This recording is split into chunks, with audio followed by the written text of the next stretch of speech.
Hallo Jaco, Elina hierso. Ek is baie bly jy geniet die projek. Okay, op jou eerste vraag van maats. My beste maat was Esther Pieters en Theresa Hannepom.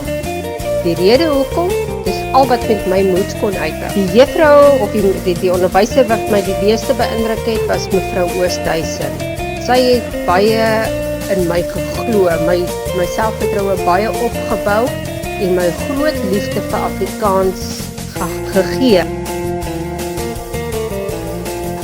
Wat my dadelik vra, hoekom is ons uitnodigings in Engels gedoen? Die vakansies en uitnaweke was my beste tye op skool.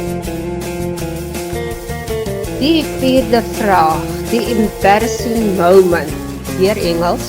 My hele skoolbaan was 'n embarrassing moment. Ek was nie baie lief vir skool nie.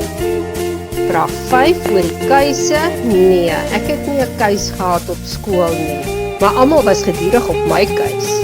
Ek hoop jy het 'n heerlike dag hê.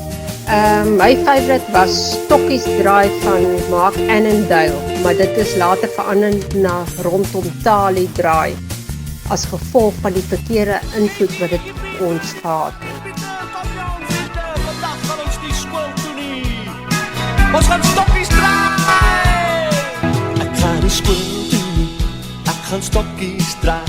Ek gaan vis nou vang in die hoek van die baai, waar die sonstrale lekker op my rug kan brand, waar ek kan droom met my tone in die sand, of ek skuil in 'n grot uit die pad van die weer, en ek lag hardop, want ek hoor meneer, hy sê, staan op, sit stil, boekoe, leer jou les, la la la, la la la, as jy weer laat kom, kry jy 6 van die bes, la la la, la la la. Ek gaan die skool toe nie, ek gaan stokkies draai, en ek ry my fiets en ek maak lawaai, waar die kranse die echo's van my stem hoor sing, en my maat is saam, en ons doen ons ding, en nog 'n dag geswoor in die ou sonsak, en ons lag vir mekaar, want ons hoor ou kakkerlakkie sê, staan op,